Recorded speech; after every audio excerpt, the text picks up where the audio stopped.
एक छोटे से गांव का लड़का जो हमेशा से ही मासूम, शांत और अपने दोस्तों के साथ खुश रहता था, अचानक से उसकी पूरी जिंदगी बदल गई क्योंकि उसके दिमाग में एक ऐसी मूवी घर बना लिया था जिसे वो कुछ दिन पहले ही देखा था। और यह लड़का धीरे धीरे अपने लाइफ को उस फिल्म के हीरो की तरह जीना शुरू कर दिया।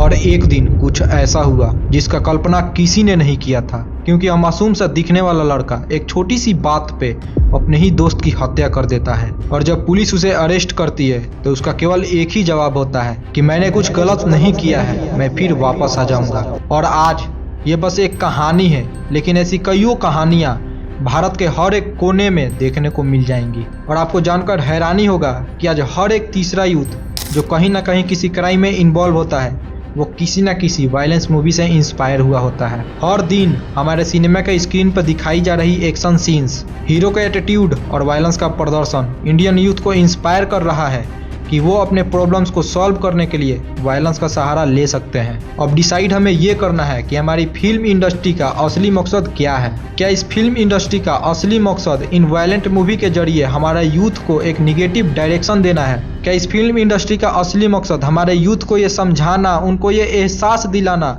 कि वो अपने प्रॉब्लम को सॉल्व करने के लिए किसी भी प्रकार के वायलेंस को कर सकते हैं, या फिर कुछ और? क्योंकि आज के समय में हर थर्ड यूथ जो कहीं ना कहीं क्राइम करता है वो किसी ना किसी वायलेंस मूवी से प्रभावित हुआ होता है। पुष्पा 2, KGF, एनिमल और अब फतेह जैसे वायलेंस मूवी हमारे यूथ को ये इंस्पायर कर रहे हैं कि आप अपने लाइफ के प्रॉब्लम को सॉल्व करने के लिए वायलेंस का सहारा ले सकते हैं। और आप ही सोचिए कि इस वायलेंस मूवी का असर एक शांत और मासूम सा दिखने वाले लड़के पे पड़ सकता है, तो हमारे समाज पे इसका कितना गहरा असर पड़ता होगा। और आज आप इस वीडियो को इग्नोर नहीं कर सकते हैं क्योंकि यह एक सीरियस मैटर है। क्योंकि हमने यह बहुत सुन लिया कि बॉलीवुड हमेशा से ही भारतीय संस्कृति को बदनाम करते आ रहा है, लेकिन इस बात की ओर किसी का ध्यान नहीं है कि आजकल की फिल्म इंडस्ट्री, आजकल के फिल्म मेकर हमारे यूथ को एक गलत डायरेक्शन में ले जा रहे हैं, जो कहीं ना कहीं एक समाज के लिए बहुत ही हानिकारक है। क्योंकि इन वायलेंट मूवी के चपेट में हमारे यूथ आ रहे हैं। और आज मेरा आपसे ये रिक्वेस्ट है कि इस वीडियो को अंत तक वॉच कीजिएगा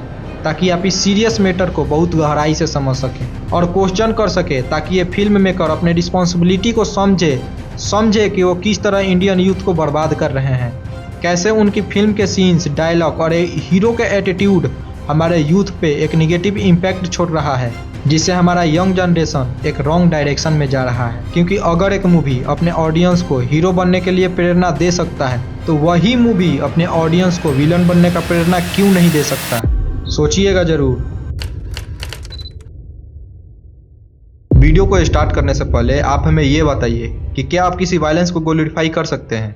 आप सोचेंगे ये कैसी नॉनसेंस सी बातें कर रहा है। फिर आप ही बताइए कि जब आप किसी वायलेंस को ग्लोरीफाई नहीं कर सकते हैं, फिर आप उन मूवी को कैसे सही ठहरा सकते हैं जिन मूवी में वायलेंस को ग्लोरीफाई किया जाता हो? और ऐसी कोई एक दो मूवी नहीं है, ऐसी कईयों मूवी है जिसमें वायलेंस को ग्लोरीफाई किया गया है। और इन फिल्मों का असर हमारे यूथ पे इतना गहरा पड़ा है कि इससे कई यूथ इंस्पायर होकर क्राइम को अंजाम दिए हैं, जैसे पुष्पा 2, KGF, दृश्यम और एनिमल।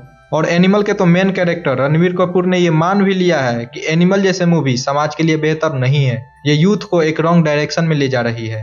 मैं आपके ओपिनियन से बिल्कुल सहमत हूँ। I think as an actor ये हमारा फर्ज है कि that you make movies which bring a positive change to the society.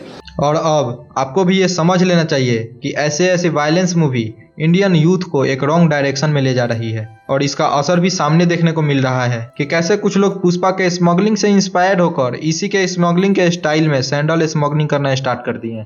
कैसे कुछ लोग KGF देखकर, जिसमें गैंगस्टर के लाइफ को ग्लोरीफाई किया गया है, गैंगस्टरिज्म को इतना रोमांटिसाइज करके दिखाया गया है कि यूथ इसे देखकर ऐसे ही जीवन जीने की कोशिश करने लगे हैं। और जब गैंगस्टर खुलेआम गंध मचाते हैं तो संसद में भी इस बात का आवाज उठने लगता है कि कैसे एक गैंगस्टर को इतना खुलेआम छूट दिया जा सकता है।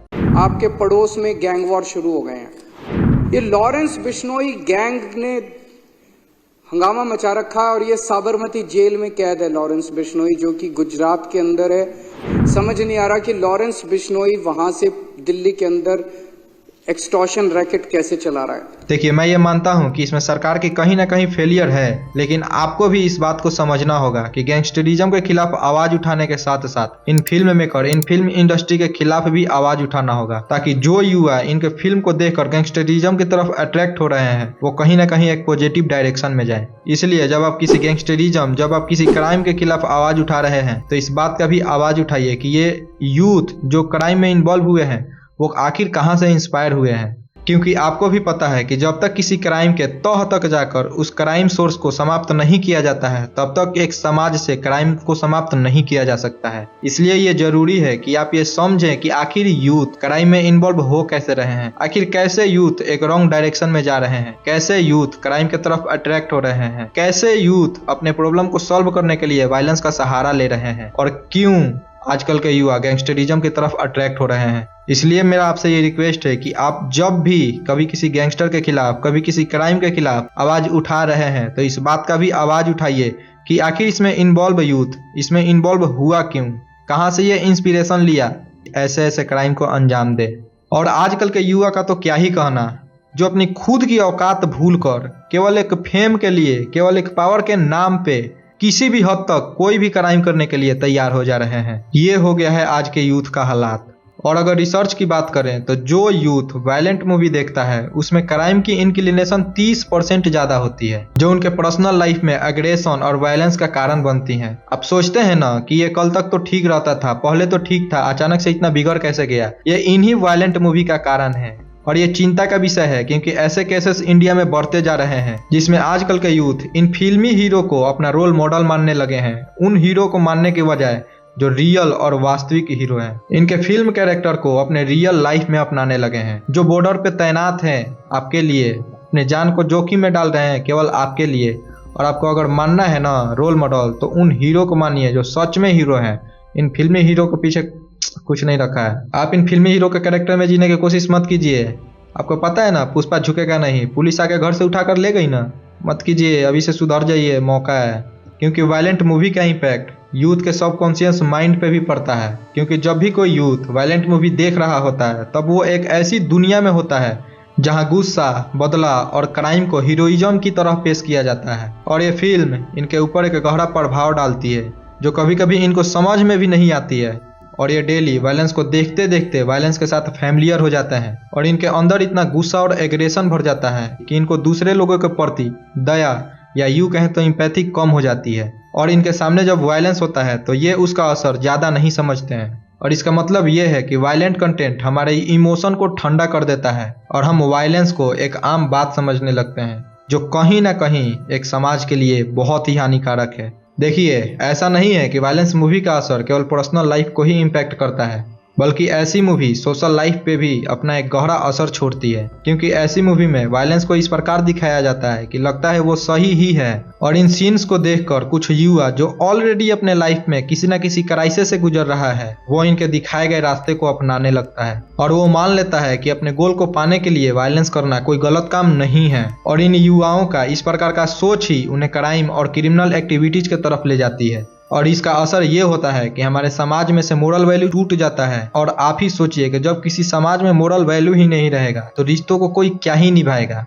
अपने सामाजिक फर्ज को कोई कैसे ही समझेगा, कैसे इंसानियत को अहमियत देगा। आप ही सोचिए, इतना खतरनाक असर पड़ता है किसी भी वायलेंट मूवी का हमारे समाज पर। देखिए, इतना सब कुछ सुनने के बाद अगर आपके मन में ये सवाल उठ रहा है कि जब वायलेंट मूवी का असर हमारे पर्सनल लाइफ और सोशल लाइफ दोनों पे इम्पैक्ट करता है, फिर समाज में अच्छी मूवी भी है, उसका भी असर हमारे पर्सनल और सोशल दोनों लाइफ पे पड़ता होगा। तो हाँ, आपका सोचना बिल्कुल सही है, क्योंकि अच्छी मूवी भी समाज में है जिसका असर हमारे पर्सनल और सोशल लाइफ दोनों पे पड़ता है। एग्जाम्पल में लक्ष्य को ले लीजिए, उड़ी द सर्जिकल स्ट्राइक को ले लीजिए, शेरशाह को ले लीजिए, दंगल को ले लीजिए, 12th फेल को ले लीजिए, लापता लेडीज को ले लीजिए।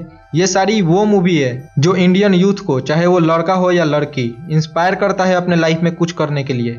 इन फिल्मों को देखकर बहुत सारे यूथ आर्मी की तरफ अट्रैक्ट हुए हैं। इन फिल्मों को देखकर बहुत सारी लड़कियां खुलकर स्पोर्ट्स खेलना शुरू कर दी हैं। इन फिल्मों को देखकर बहुत सारे यूथ यूपीएससी की तरफ अट्रैक्ट हुए हैं। ये सब वैसी फिल्म है जो हमारे यूथ को एक पॉजिटिव डायरेक्शन की तरफ ले जा रही है। लेकिन इस बात को भी ध्यान रखना होगा कि वायलेंस मूवी भी इंस्पायर कर रहा है हमारे यूथ को कि अपने गोल को पाने के लिए वायलेंस का सहारा ले सकते हैं। तो देखिए, अब जब हम ये देख लिए हैं कि वायलेंट मूवी का असर हमारे समाज, हमारे यूथ पे कितना गहरा पड़ रहा है, तो हम इस बात को केवल क्रिटिसाइज करके नहीं छोड़ सकते हैं। इसके लिए हमें स्टैंड लेना होगा। हमारे फिल्म मेकर को भी अपनी जिम्मेदारी समझनी होगी। समझना होगा कि इंटरटेनमेंट का मतलब खून खराबा और गैंगस्टरिज्म को प्रमोट करना नहीं होता है। अपने फिल्मों में ऐसी ऐसी स्टोरीज लानी होगी जो यूथ को एक राइट डायरेक्शन में ले जाए, क्योंकि इंडिया में यूथ का हालात ऐसे ही खराब है। क्योंकि अभी वर्तमान समय में इंडियन यूथ का सिनेरियो देखें तो इंडियन यूथ का एक बड़ा सा हिस्सा कुंभ यात्रा में व्यस्त है, और कुछ जो बच गए वो हिंदू मुस्लिम में व्यस्त हैं, और कुछ युवा तो इस बात से परेशान है कि Indian team test cricket match में इतना बुरा प्रदर्शन कैसे की, और कुछ जो सीरियस हैं वो पुलिस की लाठियां खा रहे हैं, और जिनको इन सभी चीजों से मतलब नहीं है